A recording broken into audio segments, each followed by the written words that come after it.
Hello students और BA first semester economics में आज हमारा टॉपिक है मोनोपोलिस्टिक कंपटीशन यानी कि एकाधिकृत प्रतियोगिता। इसका पहले कॉन्सेप्ट यानी कि अवधारणा सुनिए। The term monopolistic competition is frequently used interchangeably with imperfect competition. This, however, is wrong because there exists a distinction between the two terms. However delicate it may be, we shall first describe imperfect competition and then differentiate it from monopolistic competition. Hindi में सुनिए से।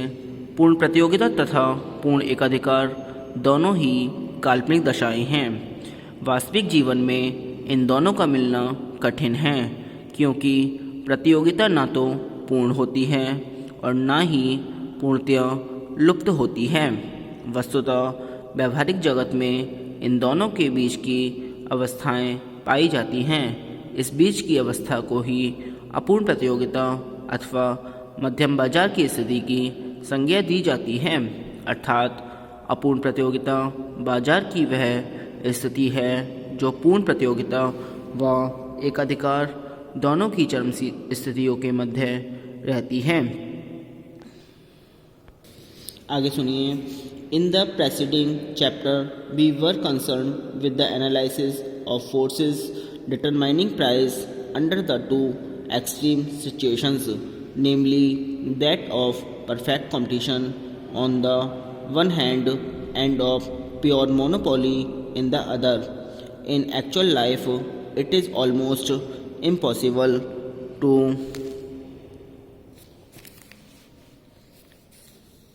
discover a single commodity which is exchanged under conditions of perfect competition, and it is equally different to discover examples of pure monopoly.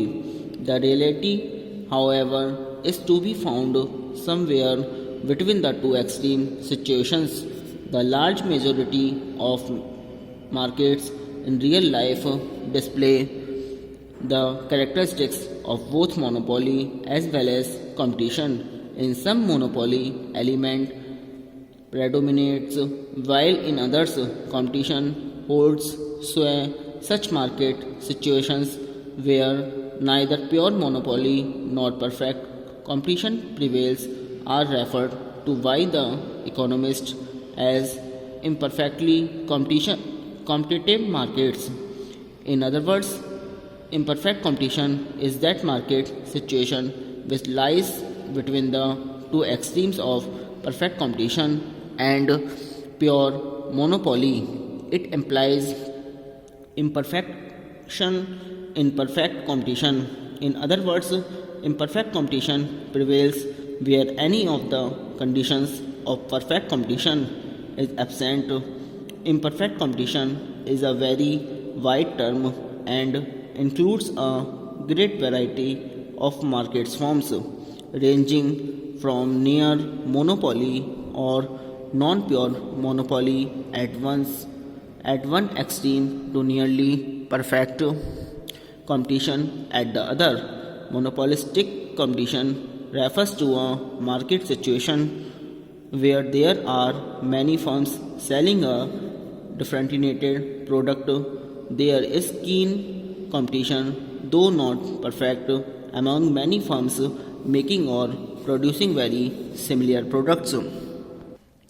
एकाधिकारात्मक प्रतियोगिता से अभिप्राय उस अवस्था से है जिसमें विक्रेता वस्तुओं में इतना विभेद पाया जाता है कि वे एक दूसरे की पूर्ण स्थानापन्न नहीं होती। प्रत्येक उत्पादक या विक्रेता का अपनी वस्तु पर पूर्ण एकाधिकार तो होता है, परंतु चूंकि उसे बाजार में अपूर्ण स्थानापन्न वस्तुओं के साथ प्रतिस्पर्धा का सामना करना पड़ता है, इसलिए ऐसी अवस्था को एकाधिकारात्मक अवस्था कहते हैं। उदाहरण के लिए भारत में सिगरेट के कुछ उत्पादक हैं जो अलग अलग प्रकार के सिगरेट, कोई पनामा, कोई चार मीनार आदि का उत्पादन करते हैं। इन विभिन्न प्रकार के सिगरेटों के गुणों में कोई विशेष अंतर नहीं है, केवल इनके अलग अलग ट्रेडमार्क हैं। और अलग अलग नाम से ये बेचे जाते हैं। दूसरे शब्दों में विभिन्न प्रकार के सिगरेटों के ब्रांडों के बीच प्रतियोगिता तो है किंतु पूर्ण नहीं। इसका कारण यह है कि सिगरेटों के उत्पादक तो बहुत हैं, परंतु इसके उत्पादन में विभिन्नता पाई जाती है, अर्थात वे अलग अलग ब्रांडों की सिगरेटों का उत्पादन करते हैं।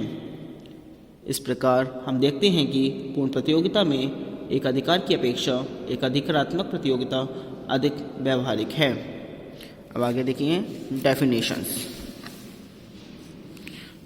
में फर्स्ट डेफिनेशन है प्रोफेसर चैम्बरलिन के अकॉर्डिंग, सुनिए, monopolistic competition is a challenge to the traditional viewpoint of economic doctrine that competition and monopoly are alternatives, that individual price are to be explained in terms of either the one or the other.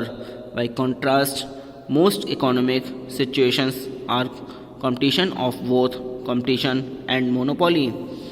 Professor Chamberlin के अनुसार एक अधिकृत प्रतियोगिता बाजार की वह स्थिति है जिसमें कि बहुत सी छोटी फर्में होती हैं जो कि एक दूसरे से मिलती जुलती वस्तुएं बेचती हैं, परंतु ये वस्तुएं उपभोक्ता की दृष्टि में एक रूप नहीं होती हैं, उनमें थोड़ी भिन्नता या भेद होता है।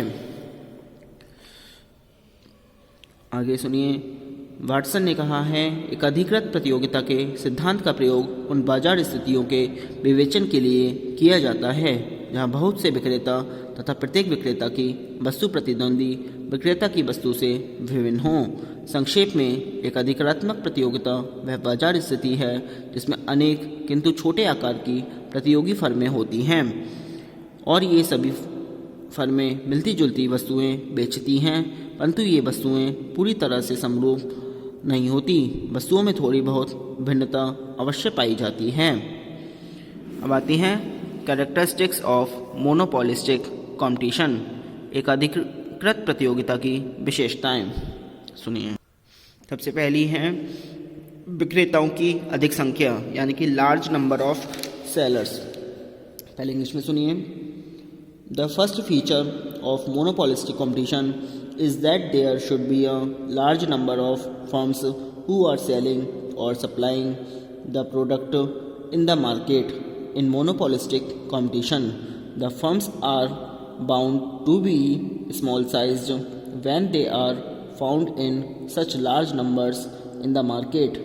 This type of situation is found in those lines of production in which the economies of scale are limited with simple techniques of production and relatively small requirements of capital.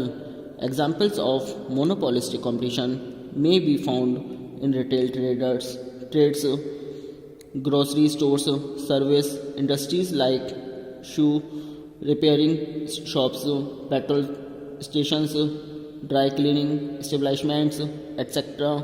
Since the number of firms is large, each firm acts independently without bothering about the reactions of its rivals. No firm's action influences the others in any significant manner. Each firm controls only an insignificant proportion of the total market output. Hindi में सुनिए। एक अधिकृत प्रतियोगिता में विक्रेताओं की संख्या अधिक होती है, पूर्ण प्रतियोगिता में यह संख्या बहुत अधिक होती है, परंतु विक्रेता छोटा होता है और वह कुल उत्पत्ति का बहुत थोड़ा अंश ही उत्पादित करता है। इन विभिन्न विक्रेताओं के मध्य प्रतियोगिता होती है, वे स्वतंत्र रूप से कार्य करते हैं और उनमें कोई समझौता या गुप्त संधि नहीं होती। नंबर सेकंड आता है वस्तु विभेद या वस्तु भिन्नता, प्रोडक्ट डिफरेंशिएशन और product heterogeneity.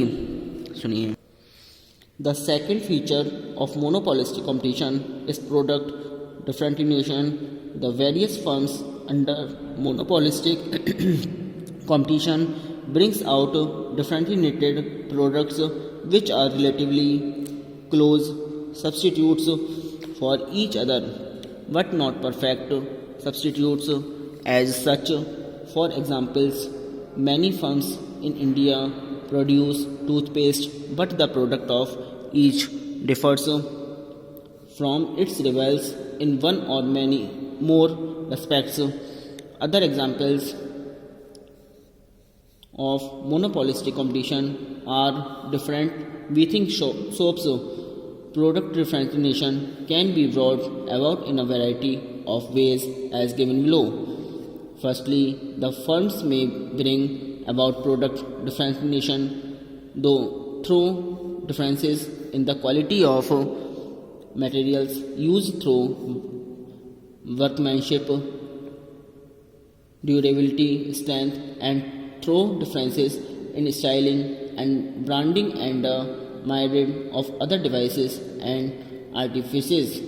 Secondly, the firm may bring about product differentiation by offering to their customers supplementary and other services along with the sale of the product. अब नंबर थर्ड आता है फर्मों का स्वतंत्र प्रवेश, नहीं सॉरी पहले इसको हिंदी में बताना है, वस्तु विभेद या वस्तु भिन्नता। इसमें सुनिए, वस्तु विभेद एकाधिकृत प्रतियोगिता के मूल आधार हैं। वस्तु विभेद का अर्थ है कि वस्तु विशेष की सभी इकाइयां एक सी नहीं होती।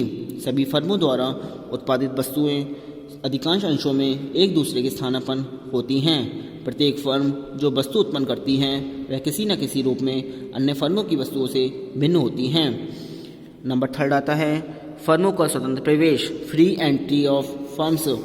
इसमें सुनिए, the third important feature of monopolistic competition is that there is no difficulty for a new firm to enter into or to leave the industry.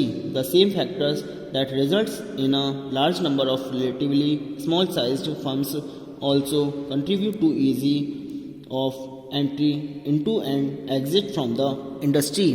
इसमें सुनिए हिंदी में, फर्मों का स्वतंत्र प्रवेश, एक अधिकृत प्रतियोगिता में उद्योग में किसी फर्म को प्रवेश की पूर्ण स्वतंत्रता रहती है, परंतु पूर्ण प्रतियोगिता की तुलना में इनका प्रवेश कुछ कठिन होता है।